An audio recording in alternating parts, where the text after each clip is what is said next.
साहित्य उत्सव परिवाराची ध्वनिमुद्रित प्रस्तुती. एका तरुण शिक्षिकेची प्रेरणादायी गाथा. कादंबरी हरवलेली वही. लेखक अब्दुल शेख. अभिवाचक श्री रविकिरण धोंगडे. तांत्रिक सहाय्य हर्षदा गायकवाड, विशाल गांगर्डे. निर्मिती आणि ध्वनिमुद्रणाचे सर्व अधिकार साहित्य उत्सव परिवार. हे पुस्तक विनामूल्य प्रसारणासाठी कुठलाही मोबदला न घेता उपलब्ध करून दिल्याबद्दल लेखक अब्दुल शेख यांचे साहित्य उत्सव परिवाराकडून मनपूर्वक आभार. तसेच श्री रविकिरण धोंगडे यांनी दिलेल्या विनामूल्य सेवेबद्दल त्यांचेही परिवाराकडून शतशः आभार. कादंबरी हरवलेली वही. ऐकूया विभाग पहिला. प्रकरण 1. नवीन सुरुवात. पहाटेचा कोवळा सूर्य डोंगर कड्यांवरून हळूहळू वर येत होता. रानात दवबिंदू चमकत होते. पहाटेच्या धुसर धुक्यातून बस डोंगर कड्यांच्या वळणावळण्याच्या रस्त्याने हळूहळू गावाकडे सरकत होती. खिडकीतून बाहेर पाहताना अन्या देशमुखच्या डोळ्यात अपेक्षा आणि थोड्या भीतीचा संगम होता. शहरात वाढलेली महाविद्यालयीन वातावरणात रमलेली अन्या आता पहिल्यांदाच इतक्या दूर अपरिचित गावात येत होती. तिच्या हातात नियुक्तीपत्राची प्रत होती, तर मनात नवीन जबाबदारीची जाणीव. त्या बसमधून ती तरुण शिक्षिका उतरली. तिच्या डोळ्यात उत्साह होता, पण चेहऱ्यावर थोडीशी धाकधूकही. शहरातून नुकतीच शिक्षक पदासाठी नियुक्ती मिळालेली आणि पहिल्यांदाच इतक्या लांबच्या गावात पाऊल ठेवलेलं. गाव लहानसं, विखुरलेली घरं, मातीच्या भिंती, लहानशा चहाच्या टपऱ्या, रस्त्यावर मोकाट जनावरं. पण गावातलं वातावरण मात्र आल्हाददायक होतं. गावकऱ्यांच्या डोळ्यात कुतूहल होतं. ते अन्याकडे पाहत स्वतःला विचारत होते, कोण बरं ही नवी बाई? शहरातून आलेली, हातात पिशवी आणि चेहऱ्यावर अजून शहराचं तेज घेऊन चालणारी अशी तरुण मुलगी या अगोदर कधी आपल्या गावात आली नव्हती. कोण असेल बरं ही? शाळेचं पहिलं दर्शन तिनं घेतलं. शाळेच्या फाटकात प्रवेश करताच ती थांबली. फाटक गंजून गेलं होतं. रंग उतरला होता. भिंतीवर पांढऱ्या रंगाचे तुटक थर होते. वर्गाच्या खिडक्यांना लोखंडी दांड्या तर होत्या, पण त्यांच्या काचा मात्र फुटलेल्या होत्या. काही खिडक्या तर पूर्ण मोडकळीस आलेल्याच होत्या. मैदानात काही मुलं मातीत खेळत होती. काही गटागटात भांडत होती. शिकायचं असतं, शिस्त पाळायची असते, असं त्यांना कधी कोणी शिकवलंच नाहीये असंच वाटलं. शालीनता याचा लवलेशही त्या मुलांमध्ये नव्हता. अन्या हळू शाळेत शिरली. मुख्याध्यापकांच्या खोलीत गेली तेव्हा तिला तिथे पायलींचा पसारा, टेबलावर धूळ खात मान मोडलेला पंखा आणि एका खुर्चीत बसलेला थोडा आळशी दिसणारा माणूस नजरेस पडला. तोच मुख्याध्यापक असावा. नमस्कार सर, मी अन्या देशमुख. माझी नियुक्ती इथे झाली आहे, ती चेहऱ्यावर स्मित आणत म्हणाली. मुख्याध्यापकांनी फारसं हसून स्वागत केलं नाही. फक्त वरपासून खालपर्यंत तिला पाहून थोडक्यात म्हणाले, बरं, वर्गात जा.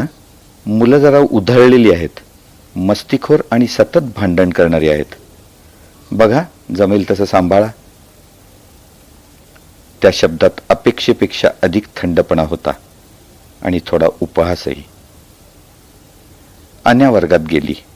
मुलांनी तिच्याकडे आश्चर्याने पाहिलं. काही मुलं हसली, काहीतरी कुजबुजली. तिने स्वतःला सावरलं. मोठ्या आवाजात बोलत तिने स्वतःची ओळख करून दिली. नमस्कार, माझं नाव अन्या आहे. आजपासून मी तुमची नवीन शिक्षिका आहे. अन्याच्या मनात कित्येक विचार येत होते आणि जात होते. ही मुलं मला स्वीकारतील का? मी त्यांचं जीवन बदलू शकेन का? की ही फक्त अजून एक सरकारी नोकरी ठरेल? तिने स्वतःची ओळख करून दिली आणि त्यांच्याशी हसून बोलू लागली. मुलांशी जवळीक साधण्याचा प्रयत्न करू लागली. हळूहळू मुलांचा गोंधळ कमी झाला. मुलांचं लक्ष तिच्याकडे वळलं. त्यांच्या डोळ्यात थोडी उत्सुकता दिसू लागली. मुलांशी गप्पा मारता मारता आन्याला कोपऱ्यात तुटून धूळ खात पडलेल्या एका बाकावर एक जुनी मळकट वही दिसली. तिनं ती वही उचलली. वहीवर धुळीचे आवरण चढले होते. कवर फाटलेलं होतं. वही व्यवस्थित सांभाळलेली नव्हती. अडगळीला पडावी तशी कोपऱ्यात मोडक्या बाकावर दुर्लक्षित पडून होती. हेतुपुरस्सर ती फेकून दिली असावी असं वाटत होतं. पण तिच्या पानावरचं अक्षर वेगळं वाटलं. गंभीर, परिपक्व. सत्य झाकता येतं, पण ते विझवता येत नाही. आन्याच्या अंगावर शहारे आले. ही वही नक्की कोणाची? ती मनातच कुजबुजली. का कोण जाणे, पण त्या क्षणी तिला जाणवलं हे फक्त शिक्षक म्हणून गावातलं तिचं आगमन नव्हतं, तर हा एक गूढ प्रवास सुरू होण्याचा क्षण होता. एक असा प्रवास जो तिचं आयुष्य कायमचं बदलून टाकणार होता. प्रकरण 2. वहीचे गूढ. दुसऱ्या दिवशी सकाळी अन्या शाळेत आली तेव्हा अंगणात मुलं गोंगाट करत होती. कोणी पळापळ करत होतं, कोणी मातीचे चेंडू बनवत होतं, तर कोणी एकमेकांना ढकलत होतं. त्या गोंधळातही तिच्या नजरेसमोर काल सापडलेल्या वहीचं चित्र सतत उभं राहत होतं. तिने ती वही बॅगेतून बाहेर काढली. कवर अजूनही फाटलेलं होतं, पण पानांच्या वळणांवरच्या धुळीच्या थराखाली अक्षरांची ताकद चमकत होती. पहिलं वाक्य तिने पुन्हा वाचलं. सत्य झाकता येतं, पण ते विझवता येत नाही. अन्या क्षणभर थबकली. इतकं परिपक्व वाक्य एका शालेय मुलाच्या वहीत कसं? तिला जाणवलं की ही वही एखाद्या सामान्य मुलाची नसावी. प्रत्येक पानावर लिहिलेली वाक्य खूप प्रगल्भ, गंभीर आणि विचारमंथन करणारी होती. काही पानांवर गावाशी संबंधित नोंदी, काही ठिकाणी एखाद्या व्यक्तीचं नाव, आकडे आणि नकाशासारखी रेखाटलेली चिन्ह होती. काही प्रसंग लिहिले होते. काल मंडईत पुन्हा गोंधळ झाला. काही जणांचं मन अजूनही अस्वस्थ आहे. रात्री विहिरीजवळ गेलो. तिथे अंधार दाटला होता, पण मनाला हवं ते सापडलं नाही. अन्याला ते वाचताना जाणवलं हे शब्द एखाद्या संवेदनशील मनाच्या व्यक्तीने कष्ट घेऊन वहीत लिहिलेले आहेत. जणू कोणीतरी आपल्या मनातील गुपितं लपवून इथे मांडली आहेत. दुपारी सुट्टीत तिने काही मुलांना विचारलं, ही वही कोणाची आहे माहीत आहे का रे? मुलं खांदे उडवून निघून गेली. कोणीच उत्तर दिलं नाही. उलट एक मुलगा कुजबुजत म्हणाला, मॅडम, त्या वहीबद्दल चौकशी करू नका. गावात पण सगळे बोलायला घाबरतात. थोडं गप्प राहिल्यानंतर एक बारीकसा मुलगा पुढे आला. मॅडम, ही वही बहुतेक सौरभ काकांची असावी. सौरभ काका? अन्याने आश्चर्याने विचारलं. तो मुलगा हळू आवाजात म्हणाला, हो, ते आधी इथं शिकवायचे, पण अचानक एके दिवशी गायब झाले. कोणालाच माहिती नाही ते कुठे गेले ते. अन्याच्या मनात शंकेचं वादळ उसळलं. गावात पहिल्याच दिवशी अशी वही मिळणं आणि ती एका गायब झालेल्या शिक्षकाची असणं, यात काहीतरी वेगळेच संकेत होते. अन्याच्या मनात कुतूहल अधिकच वाढलं.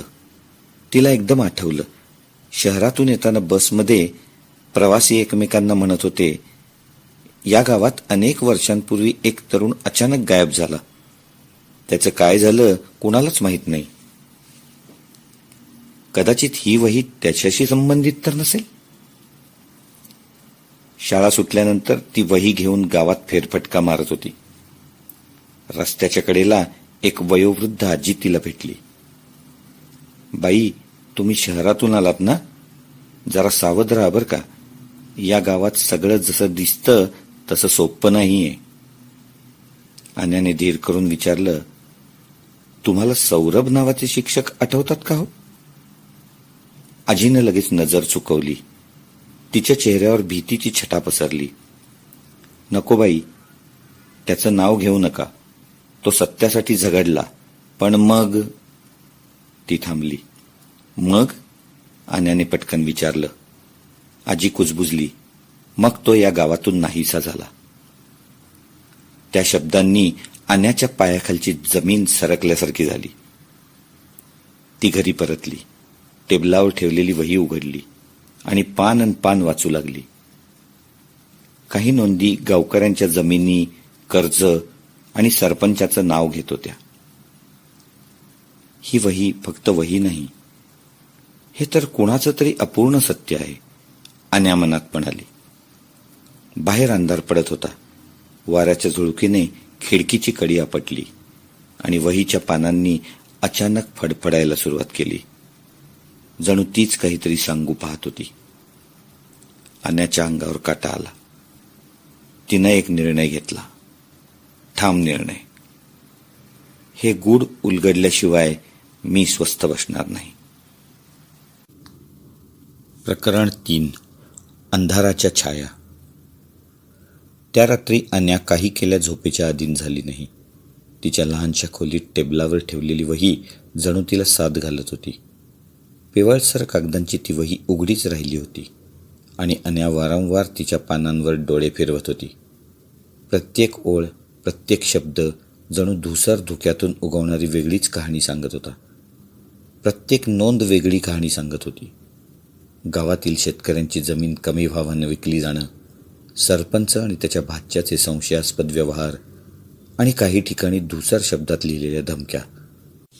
बाहेर आकाश ढगांनी काळवंडलेलं होतं. वारा वेगाने वाहत होता. वाऱ्याच्या वेगवान झुळुकीने खिडकी धाडकन आपटायची, तर कधी दूर अंतरावर कुठल्या तरी कुत्र्याचा भेसूर भुंकणारा आवाज कानावर यायचा. या सगळ्यात आन्या टेबलाजवळ निश्चल बसली होती. वही वाचताना मनातली भावना धीरगंभीर आणि भीतीच्या ओलसर छाया घेऊन थिजून गेल्यासारखी झाली होती. तिच्या मनात प्रश्न उठत होता. ही वही खरंच एका सत्यकथनाची शिदोरी आहे का, की त्या शब्दांच्या आड कोणीतरी वेगळाच खेळ करत आहे?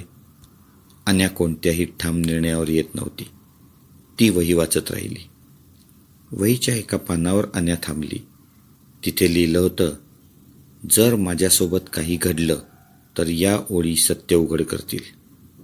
सत्य दडवणारे सावलीत वावरतात, त्यांच्यावर विश्वास ठेवू नका.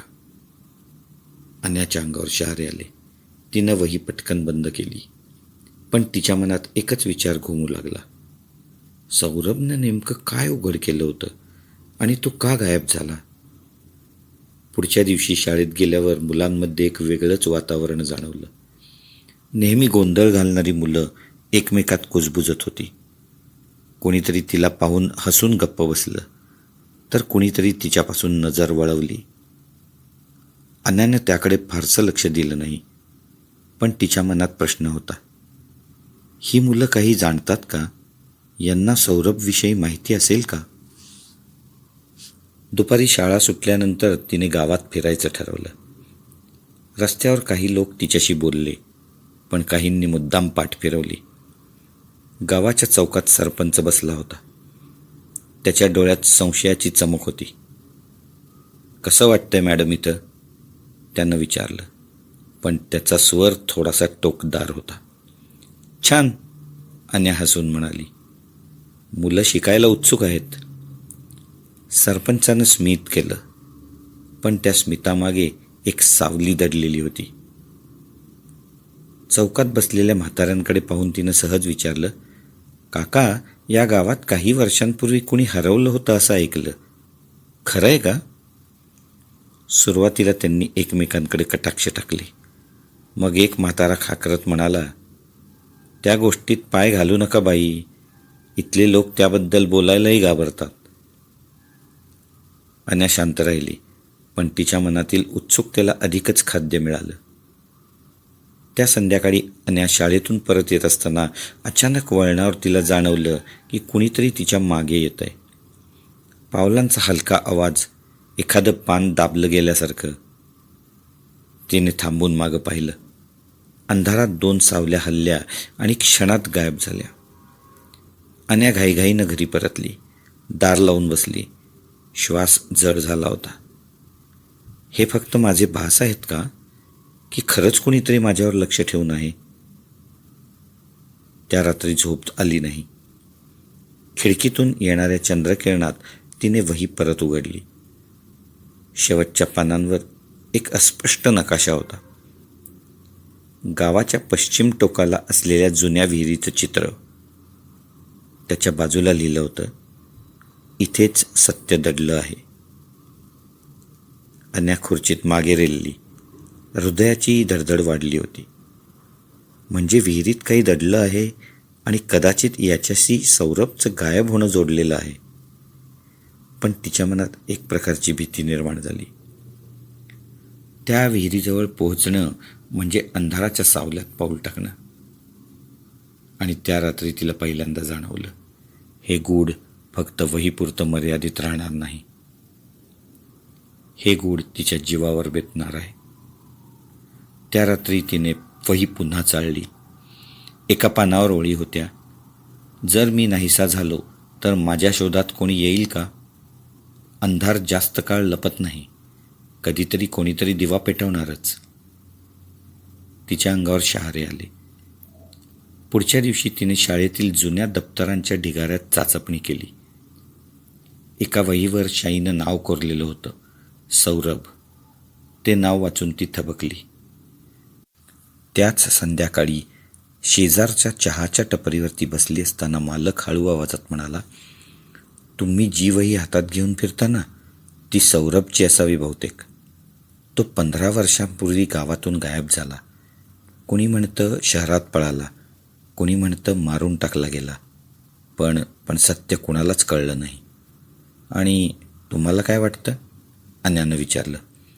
तो माणूस नजर चुकवत म्हणाला, बाई, काही गोष्टी गावात उकरून काढू नयेत, नाहीतर जगणं कठीण होतं. त्या शब्दांनी अन्याच्या मनात भीतीची एक लहर उठली, पण भीतीबरोबरच एक जिद्दही. सौरभ नक्की कोण होता? तो का हरवला? आणि त्याची वही इथपर्यंत कशी पोहोचली? गावाच्या प्रत्येक कोपऱ्यात जणू काही सावल्या दडलेल्या होत्या, ज्या तिच्याकडे बघत होत्या, कुजबुजत होत्या आणि तिला एका मोठ्या सत्याकडे खेचत होत्या. प्रकरण 4. विहिरीचं रहस्य. दुसऱ्या दिवशी सकाळी अन्या वर्गात शिकवत होती, पण तिचं मन मात्र अक्षरशः भरकटत होतं. विद्यार्थ्यांच्या आवाजाच्या गडबडीत ती फळ्यावर अक्षरं काढत होती, पण तिची नजर वारंवार वहीच्या त्या पानावरच्या नकाशावर फिरत होती. तो नकाशा गावाच्या पश्चिमेला असलेल्या जुन्या विहिरीकडे नेणारा. त्या पानावर स्पष्ट शब्दात लिहिलं होतं, इथेच सत्य दडलं आहे. तिला अस्वस्थ वाटत होतं. इतके दिवस सौरभ गायब होता. गावात त्याच्याबद्दल कुणालाही माहिती नव्हती. पण आता या वहीने आणि नकाशाने तिच्या मनाची दारं उघडली होती. अखेर तिनं मनाशी निश्चय केला, आज संध्याकाळी विहिरीकडे जायचंच. शाळा सुटल्यावर बाकी शिक्षक आणि विद्यार्थी आपापल्या घरी निघून गेले. अन्या मुद्दाम गावाच्या गडबडीपासून दूर मागच्या पायवाटेने चालू लागली. संध्याकाळच्या सूर्यास्ताने आकाश केशरी लाल प्रकाशाने रंगून गेलं होतं. पक्ष्यांच्या थव्यांनी आपल्या घरट्यांच्या परतीचा रस्ता धरला होता. गावाचा आवाज, गडबड हशा माणसांची बोलणी मागे सरत गेली आणि समोर उभं राहिलं एक वेगळंच जग. गावाच्या पश्चिम टोकाला एक जुना झाडीने झाकलेला परिसर होता. पायवाट अरुंद होत चालली होती. सुकलेल्या पानांवर तिची पावलं पडली की किर्र किर्र आवाज यायचा आणि त्या शांततेत तो आवाज अधिकच भेसूर वाटत होता. शेवटी तिला झाडीत लपलेली ती विहीर दिसली. विहिरीभोवतीचे दगडीकडे झिजून गेले होते. कडेला हिरवं शेवाळ साचलेलं होतं. काही ठिकाणी दगड सुटे होऊन दरीसारखी भेग पडली होती. आसपास कुणीच माणूस नव्हता. फक्त झाडांच्या उंच फांद्यांवर कावळ्यांची कावकाव सुरू होती. हवेवर ओलसर मातीचा गंध दाटून आला होता. अन्याच्या अंगावर काटा आला. तिने एका क्षणासाठी विचार केला, आपण एकटीनं इथं येणं योग्य होतं का? पण लगेच तिला सौरभच्या वहीतील वाक्य आठवलं. सत्य इथंच दडलं आहे. ती निश्चयाने ठाम राहत म्हणाली, नाही, आता पळून जायचं नाही. मला हे सत्य शोधून काढायलाच हवं. अन्याने वही काढून नकाशाकडे बारकाईने पाहिलं. त्या पानावर विहिरीच्या उत्तर बाजूच्या एका दगडाकडे निर्देश करणारा काळा बाण काढलेला होता. अन्या वाकून तो दगड शोधू लागली. तिचं हृदय जोरात धडधडू लागलं. सुरुवातीला तिला काहीच दिसलं नाही, फक्त पडलेली सुकलेली पानं आणि गवत. पण नीट पाहिल्यावर तिच्या नजरेला अचानक दिसलं, त्या दगडाखाली जमिनीत काहीतरी दडलं आहे. तिने धीर करून हात लावला. थोड्या ताकदीने दगड बाजूला केला. माती उकरताना तिचे हात धुळीने माखले. एक लहानशी जखमही झाली. अचानक बोटांना गंजलेल्या लोखंडाचा थंडसर स्पर्श जाणवला. डबा. तिच्या हृदयाचा ठोका चुकला. तिने काळजीपूर्वक तो डबा बाहेर काढला. जुना, गंजलेला, पण अजून घट्ट बंद असलेला. अन्याने कसेबसे झाकण उघडले. आत होते कागदांचे गठ्ठे, काही फिकट झालेले जुने फोटो आणि एक लहानशी चमचमणारी किल्ली. तिने कागद हातात घेतले. त्या अक्षरांची ओळख तिला लगेच पटली. ते सौरभचंच हस्ताक्षर होतं. कागदावर लिहिलं होतं, जर हे वाचणारा कोणी असेल तर समजून घ्या की माझा पाठलाग केला जात आहे. गावाच्या जमिनीचा घोटाळा मोठा आहे. सरपंच आणि त्याचे साथीदार यामागे आहेत. मी सत्य उघड करण्यासाठी पुरावे गोळा केले आहेत. जर मी वाचलो नाही तर हे पुरावे बाहेर आणा.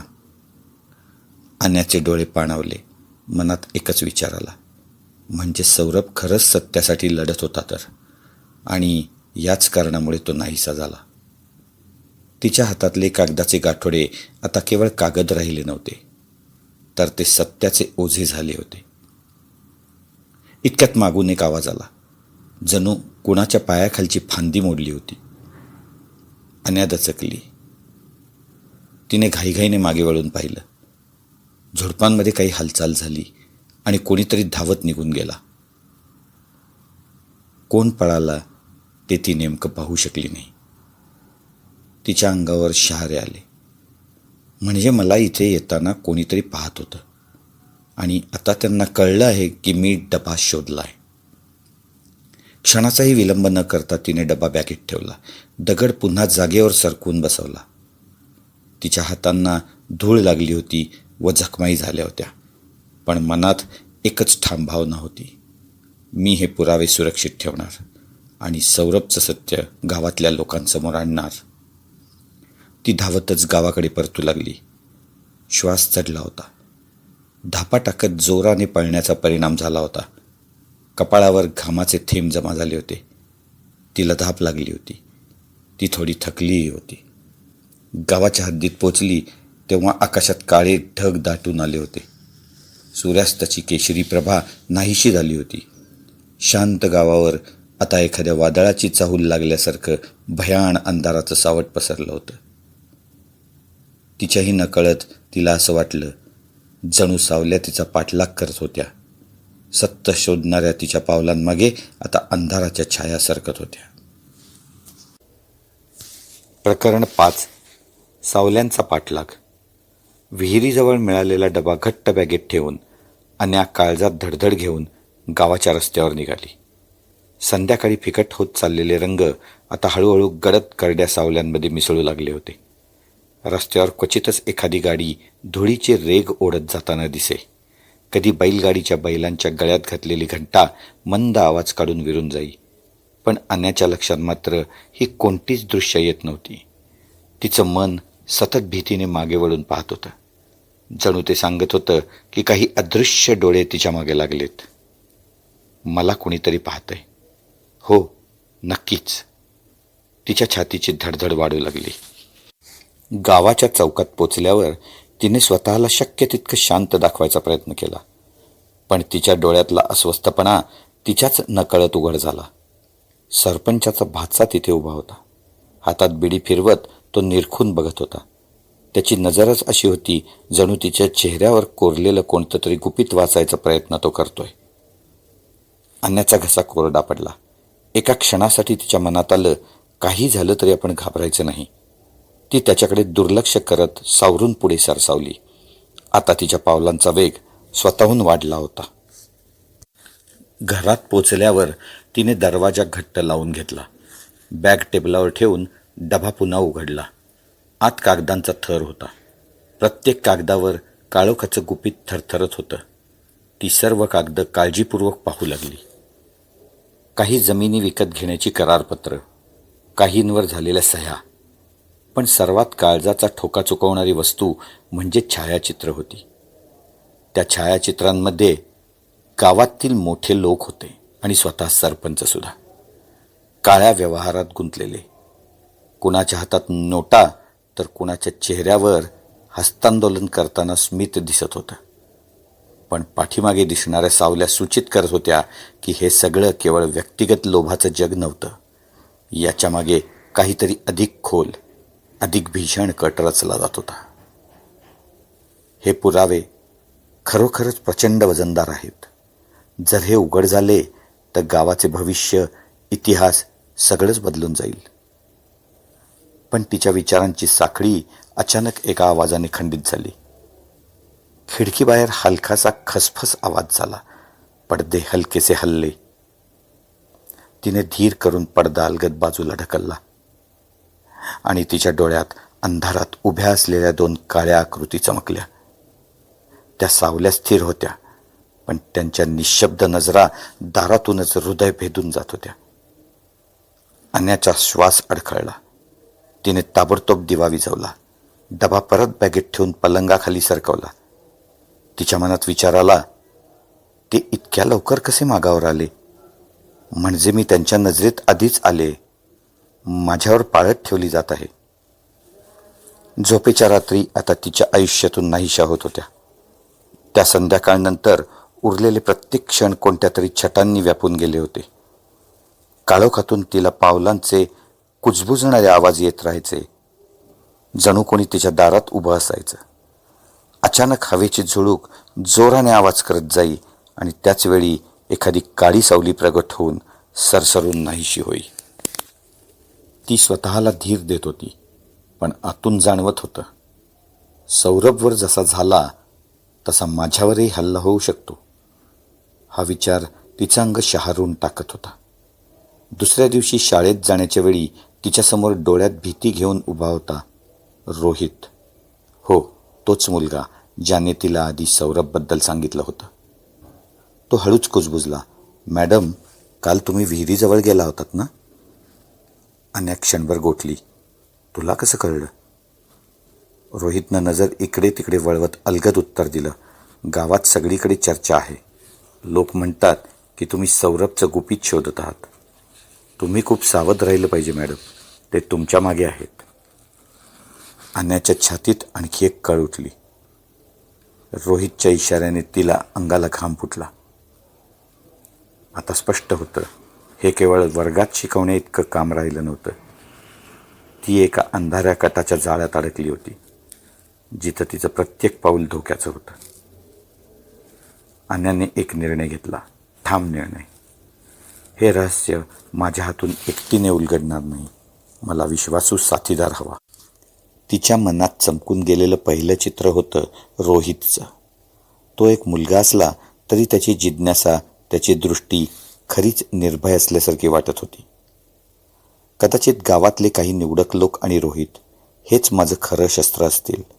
त्यांच्या मदतीने सौरभच्या मृत्यूचं रहस्य उलगडता येईल आणि या गावाचं लपलेलं काळकुट्ट सत्यही बाहेर आणता येईल. बाहेर रात्रीचा अंधार पसरू लागला होता आणि त्या अंधारातून सावल्या तिच्या प्रत्येक पावलामागून नकळत पुढे सरकत होत्या, निशब्द, अनामिक आणि जीवघेण्या. बाहेर अंधार पसरत होता आणि सावल्यांचा पाठलाग आता अधिक जवळ येत होता. त्या सावल्या जणू तिच्या प्रत्येक पावलांमागे होत्या, निशब्द पण धोकादायक. प्रकरण 6. सत्याची चाहूल. त्या रात्री अन्या पुन्हा वही आणि डब्यातील कागदपत्रांसमोर बसली होती. बाहेर पावसाच्या थेंबांचा आवाज येत होता. खिडकीवर सतत टिपटिप होत होती, पण तिचं लक्ष कागदांवरच होतं. एक एक पुरावा वाचताना तिच्या डोळ्यात एक एक भयंकर सत्य उलगडत होतं. जमिनीची फसवणूक, शेतकऱ्यांना धमकावून सही करून घेणं आणि नंतर त्याच जमिनी बड्या लोकांना विकणं, हे सगळं एका संगनमताने चाललं होतं. गावकऱ्यांना अंधारात ठेवून शेतं बळकावली होती. कागदांवर काही ठिकाणी सौरभने हातानं लिहिलेलं होतं, सरपंचाचा भाचा थेट या सगळ्यात गुंतलेला आहे, पण त्याच्या मागे अजून कोणीतरी आहे ज्याचं नाव सगळ्यांना माहीत नाही. जर मला काही झालं तर या पुराव्यांनी त्यांना उघडं करा. अन्याच्या हातातले कागद थरथर कापत होते. म्हणजे अजून कोणाचं तरी मोठं नाव आहे तर या कटामागे. त्या क्षणी तिला दारावर हलका आवाज झाल्याचं जाणवलं. ती चटकन सावध झाली. दार उघडल्यावर समोर रोहित उभा होता, हातात एक पिशवी आणि डोळ्यात आतुरतेचे भाव. मॅडम, मी तुम्हाला भेटायला आलोय. मला माहित आहे तुम्ही सौरभ काकांची वही आणि पुरावे शोधले आहेत.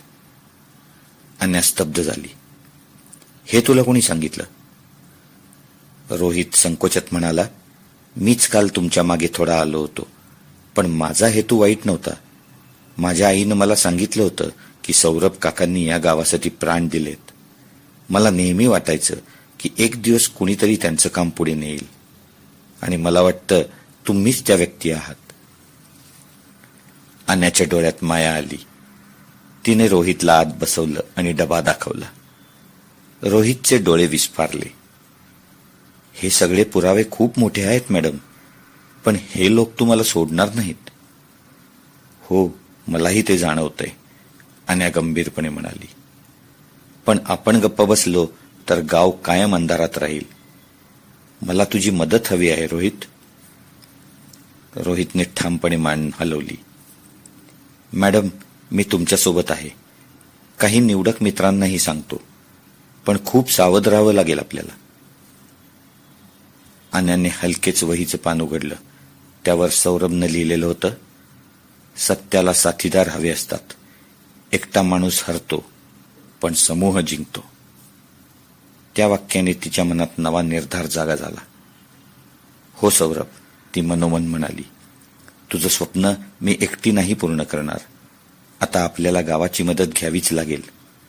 रोहित आणि त्याच्या मित्रांना सोबत घेऊन पुढील वाटचाल सावधगिरीने करावी लागेल. बाहेर पावसाचं रौद्र रूप वाढत होतं. आकाशात गडगडाट होत होता. विजाही चमकत होत्या. पण त्या गडगडाटातच अन्याला पहिल्यांदा सत्याची चाहूल लागली होती. एक अशी चाहूल जी तिच्या प्रवासाला आता आणखी धोकादायक बनवणार होती. प्रकरण 7. जीवावर बेतलेलं रहस्य. दुसऱ्या दिवशी अन्या आणि रोहित शाळेत भेटले. मुलं नेहमीप्रमाणे गडबड करत होती, पण त्यांच्या मनात एक गुपित होतं, विहिरीतून मिळालेले पुरावे.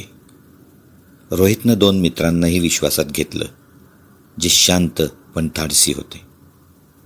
दुपारच्या सुट्टीत हे चौघं वर्गाच्या मागच्या खोलीत भेटले. अन्याने डबा काढून कागद दाखवले.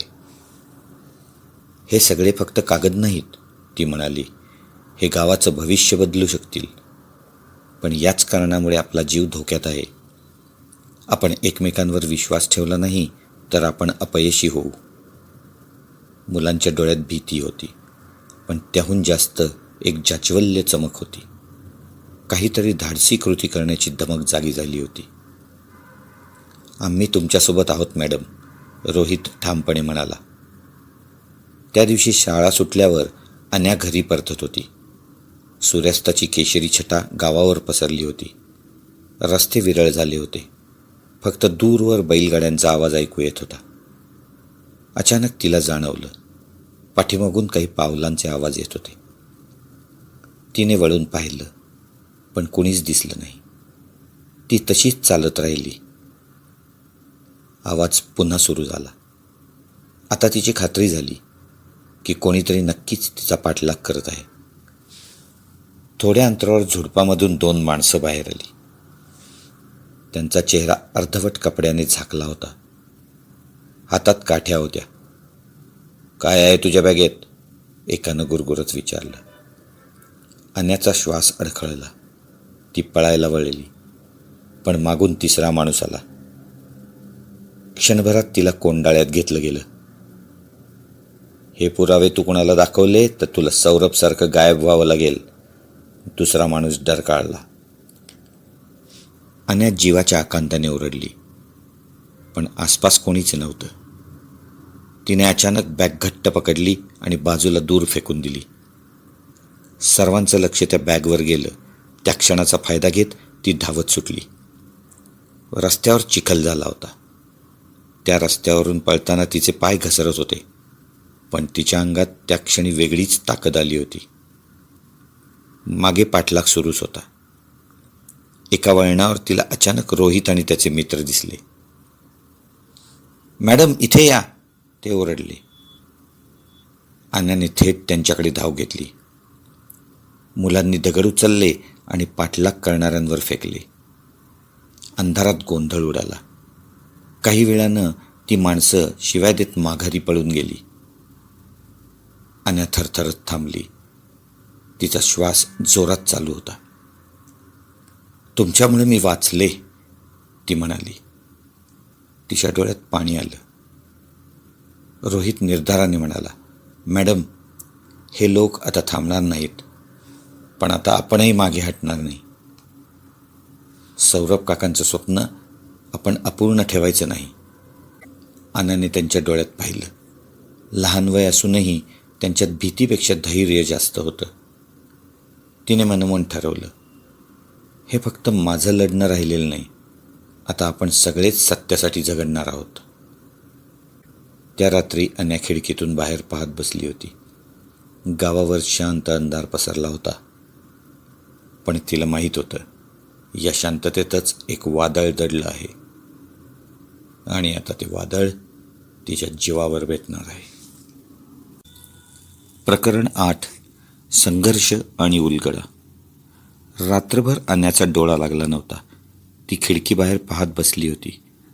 खिडकीबाहेरचा वारा झाडाच्या पानांना हलवत होता, जणू काही गूढ संदेश देत कुजबुजत होता. फेकलेल्या बॅगेत पुराव्याचे कागद नव्हते. ते अन्याने अगोदरच काढून घेतले होते. लपवून ठेवलेल्या पुराव्यांचे ओझे तिच्या मनावर दडपण आणत होते. हे कागद मी उघड केले नाहीत तर गाव कायम गुलाम राहील, पण उघड केले तर जीवावर बेतू शकतं, ती स्वतःशीच विचार करत होती. सकाळी शाळेत गेल्यावर रोहित आणि त्याचे मित्र आधीच वाट पाहत होते. त्यांच्या चेहऱ्यावर उत्सुकतेसोबत चिंताही स्पष्ट दिसत होती. मॅडम, रोहित हळू आवाजात म्हणाला, काल ज्यांनी तुमच्यावर हल्ला केला ना, ते आज चौकात जमले आहेत. ते लोक जरा जास्तच आक्रमक दिसत आहेत. सरपंचही आहे त्यांच्याबरोबर. अन्याच्या मनात निर्धार घट्ट झाला. मग आता गप्प बसून चालणार नाही रोहित, आज आपण सगळं गावकऱ्यांसमोर आणू. शाळा सुटल्यानंतर सगळेच चौकात जमले. लोकांच्या चेहऱ्यावर कुतूहल आणि संशय दोन्ही होतं. सरपंच मोठ्या रुबाबात बसला होता आणि त्याच्या बाजूला नेहमीप्रमाणे त्याचा भाचा. अन्या थेट पुढे गेली.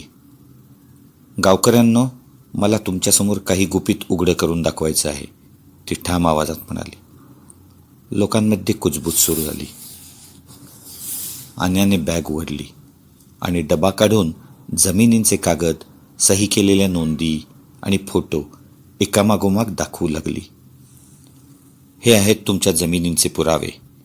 इथे आहे तुमच्या सहीचं शोषण, आणि या फोटोवरून स्पष्ट होत आहे की तुमच्या मेहनतीवर कोण गुपचूप सौदा करत होतं ते. गावकऱ्यांचा गोंधळ वाढू लागला. काहींचे डोळे पाणावले, काहींनी मुठी आवळल्या. सरपंच उठून उभा राहिला.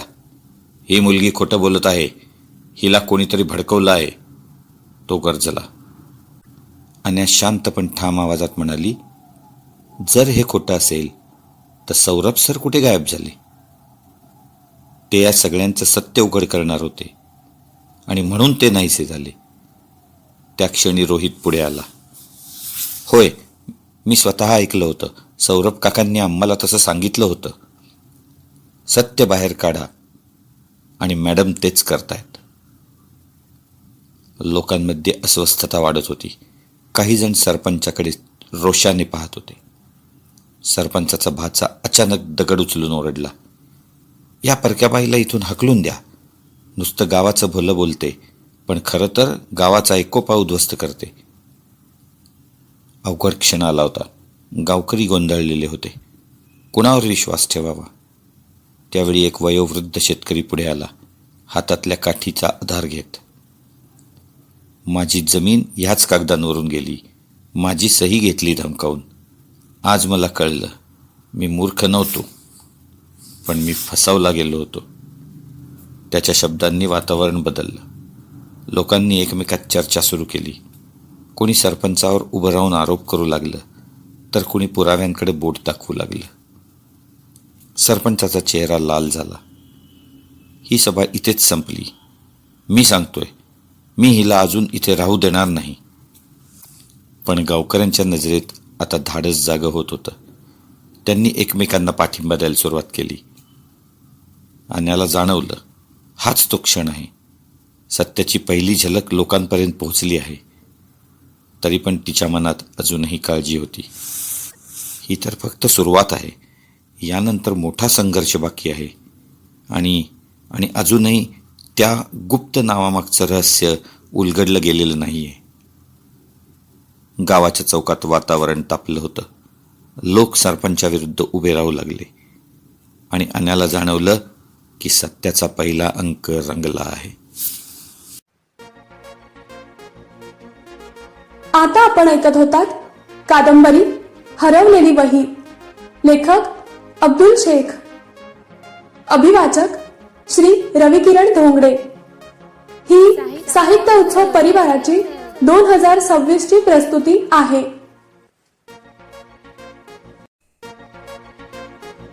दर्जेदार साहित्याचा आणि कलाकृतींचा आस्वाद घेण्यासाठी जॉईन करा साहित्य उत्सव व्हॉट्सॲप किंवा टेलिग्राम ग्रुप. जॉईन करण्यासाठी संपर्क करा 98 81 60 20 25 या क्रमांकावर. संपर्क क्रमांक पुन्हा एकदा 9881 60 20 25. साहित्य उत्सव हे यूट्यूब चॅनल आजच सबस्क्राईब करा. साहित्य उत्सवच्या फेसबुक पेजला जरूर भेट द्या. ज्ञान आणि मनोरंजनाचा आविष्कार साहित्य उत्सव परिवार.